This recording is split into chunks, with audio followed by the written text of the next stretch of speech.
Hello friends, welcome back to my channel. நம்ம இன்றைக்கி ரொம்ப ஈஸியான அதே நேரம் ரொம்ப டேஸ்டியான ஒரு ரெசிபி தான் பார்க்க போகிறோம். வாங்க வீடியோக்குள்ளே போய் பார்க்கலாம். அதுக்கு முன்னாடி நம்ம சேனலில் ஃபஸ்ட் டைம் பார்க்குற வியூஸ் ப்ளீஸ் சப்ஸ்கிரைப் பண்ணி வச்சுக்கோங்க. அப்போ தான் நான் போடுற வீடியோஸ் எல்லாமே மிஸ் ஆகாமல் உடனே உங்களுக்கு நோட்டிஃபிகேஷனில் வரும். இந்த வீடியோவில் நம்ம தயிர் சாதம் ரெசிபி தான் பார்க்க போகிறோம். நார்மலாக நம்ம எல்லாருமே புழுங்கல் அரிசியில் தான் தயிர் சாதம் பண்ணுவோம். பட் நான் இன்றைக்கி கொஞ்சம் டிஃப்ரெண்ட்டாக பச்சரிசியில் தயிர் சாதம் பண்ண போகிறேன். அதுக்கு கொஞ்சம் தேவையான பச்சரிசியை நல்லா வாஷ் பண்ணி எடுத்துருக்கிறேன். இந்த பச்சரிசியை நம்ம டைரெக்டாக குக்கர்லேயும் வச்சு பண்ணலாம். பட் குக்கரில் வச்சு பண்ணால் நமக்கு அந்த பசை போகாது, களி எனக்கு இருக்கும். அதனால நான் இன்றைக்கி சாதம் வடித்து தான் பண்ண போகிறேன். கேஸ் ஸ்டவ்வில் கொஞ்சம் தண்ணி கொதிக்க வச்சுருக்கிறேன். இப்போ இதில் நம்ம வாஷ் பண்ண அரிசியை சேர்த்து வேக விட்டுக்கலாம். எனக்கு மும்பையில் நல்ல பொடியான குவாலிட்டியான பச்சரிசி கிடைக்கும். ஸோ அதில் தான் நான் இன்றைக்கி தயிர் சாதம் பண்ணுறேன். பச்சரிசியில் பண்ணுற தயிர் சாதம் பார்த்திங்கன்னா நமக்கு நல்ல வெள்ளைன்னு கிடைக்கும். அதே நேரம் டேஸ்ட்டும் கொஞ்சம் நல்லாயிருக்கும். நீங்களும் இது வரைக்கும் ட்ரை பண்ணது இல்லைன்னா இனிமேல் பச்சரிசியில் ட்ரை பண்ணி பாருங்கள் ஃப்ரெண்ட்ஸ். தயிர் சாதத்தை பொறுத்த வரையிலும் கொஞ்சம் குலைவாக இருந்தால் நல்லாயிருக்கும். ஸோ நானும் இன்றைக்கி கொஞ்சம் குழச்சி தான் எடுக்கிறேன். போதும், சாதம் இந்த அளவுக்கு குழஞ்சதும் தண்ணியை வடித்து எடுத்துக்கலாம். இப்போ சாதத்தை தண்ணி இல்லாமல் வடித்து எடுத்தாச்சு. இந்த சாதத்தை இன்னும் கொஞ்சம் மசிச்சு விடணும். கை வச்சு மசிக்க முடியாது, ஏன்னா சூடாக இருக்குது. அதனால் இந்த மாதிரி ஒரு கரண்டி வச்சு நல்லா மசிச்சு விட்டுக்கலாம். ஃப்ரெண்ட்ஸ், நம்ம தயிர் சாதம் பண்ணும்போது ஒரு டிப்ஸ் என்னென்னா, பச்சரிசி எடுக்கிறதா இருந்தால் நல்ல வெள்ளை பச்சரிசி ஆட்டு, அதாவது குண்டுன்னு இல்லாமல் நீளமாக நல்ல பொடியான அரிசியாக பார்த்து எடுத்துக்கிட்டால் சீக்கிரமாக நமக்கு குழைஞ்சிரவும் செய்யும். அதே நேரம் டேஸ்ட்டும் நல்லாயிருக்கும். சாதத்தை இந்த மாதிரி நல்லா மசிச்சு எடுத்துக்கலாம். இப்போ ஒரு பவுலில் கொஞ்சமாக கெட்டி தயிர் எடுத்துக்கலாம். நம்ம தயிர் சாதத்துக்கு எடுக்கக்கூடிய தயிர் பார்த்திங்கன்னா நல்லா உறைஞ்சிருக்கணும். அதே நேரம் சுத்தமாக புளிப்பு இருக்கக்கூடாது, அந்த மாதிரி பார்த்துக்கிடணும். அது கூடவே சாதத்துக்கு தேவையான உப்பு சேர்த்து ஒரு விஸ்க் வச்சு லைட்டாக பீட் பண்ணி விட்டுக்கலாம்.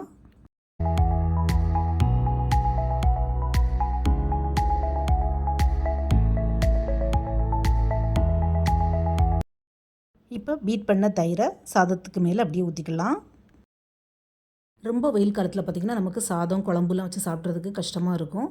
ஸோ அந்த நேரத்தில் இந்த மாதிரி தயிர் சாதம் பண்ணி சாப்பிட்டா ரொம்பவே உடம்புக்கு நல்லது. இது கூடவே ஒரு 1/4 கப்பு போல் காய்ச்சி ஆறின பால் சேர்த்துக்கலாம். பட் இது ஆப்ஷனல் தான்.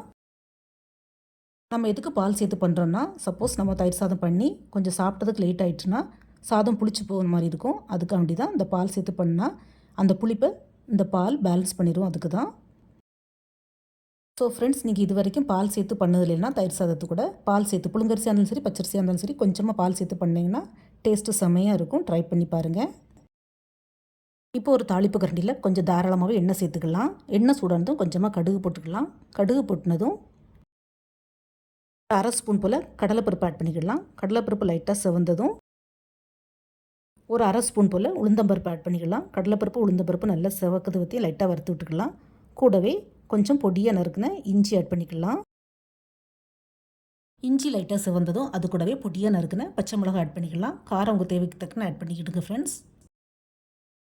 என்னோடய அம்மா பார்த்திங்கன்னா இந்த பச்சை மிளகாவுக்கு பதிலாக மிளகா வத்தலை, சிவப்பு மிளகா வத்தலை கிள்ளி போட்டும் பண்ணுவாங்க. அதுவும் டேஸ்ட்டு நல்லாயிருக்கும்.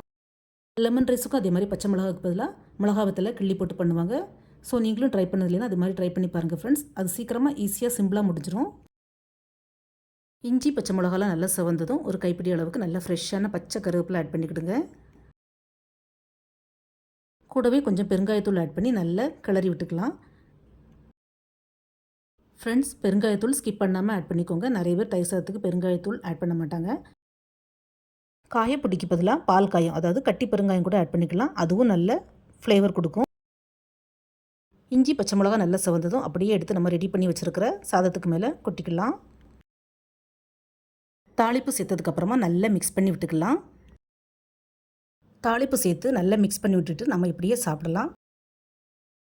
பட் இந்த தயிர் சாதம் சிம்பிளாக முடிஞ்சிடும். நான் இது இன்னும் கொஞ்சம் ரிச்சாக பண்ணுறதுக்காக வேண்டி இது கூட கொஞ்சம் ஃப்ரூட்ஸ் அண்ட் வெஜிடபிள்ஸ் ஆட் பண்ண போகிறேன். நான் ஒரு பாதி கேரட்டை தோல் சீவி இந்த மாதிரி கிரேட்டரில் போட்டு பொடியாக துருவி எடுத்துருக்கிறேன். இப்போ இதை ஆட் பண்ணிக்கலாம். அது கூடவே ஒரு கைப்பிடி அளவுக்கு போம்கிரானைட் மாதுளம்பழம் வித்து எடுத்து வச்சுருக்கிறேன். அதையும் ஆட் பண்ணிக்கலாம். இந்த கேரட்டையும் போம்கிரானைட்டையும் நல்லா சாதத்தோடு சேர்த்து மிக்ஸ் பண்ணி விட்டுக்கலாம். ஃப்ரெண்ட்ஸ், இது கூடயே நீங்கள் பிளாக் கிரேப்ஸ் இருந்தால் கூட ஆட் பண்ணிக்கலாம். அதுவும் டேஸ்ட் நல்லாயிருக்கும். பட் என்கிட்ட வீட்டில் அவைலபிளாக இல்லை. ஸோ கேரட்டும் பொம்கிரானைட் மட்டும்தான் நான் ஆட் பண்ணியிருக்கிறேன். இந்த குழஞ்ச பச்சரிசி தயிர் சாதத்துக்கு ஒரே ஒரு துண்டு ஊறுகாய் அல்லது ஒரே ஒரு மோர் மிளகா இருந்தாலே போதும். செம்ம டேஸ்ட்டாக இருக்கும். எவ்வளோ சாப்பிட்டாலும் பத்தாது, அந்த அளவுக்கு சாப்பிட்டுட்டே இருக்கலாம். ஃப்ரெண்ட்ஸ், கிட்ஸ் நிறைய பேர் பார்த்திங்கன்னா கேரட், பொம்கிரானேட்லாம் நல்லா சாப்பிட மாட்டாங்க. ஸோ அவங்களுக்கு இந்த மாதிரி தயிர் சாதத்தில் பண்ணி கொடுத்தா கடகடன்னு சாப்பிட்ருவாங்க. அதனால நமக்கும் கொஞ்சம் சாட்டிஸ்ஃபைடாக இருக்கும். கடைசியாக கொஞ்சம் ஃப்ரெஷ்ஷான மல்லிக்கீரையை இந்த மாதிரி தூவி சர்வ் பண்ண வேண்டியதுதான்.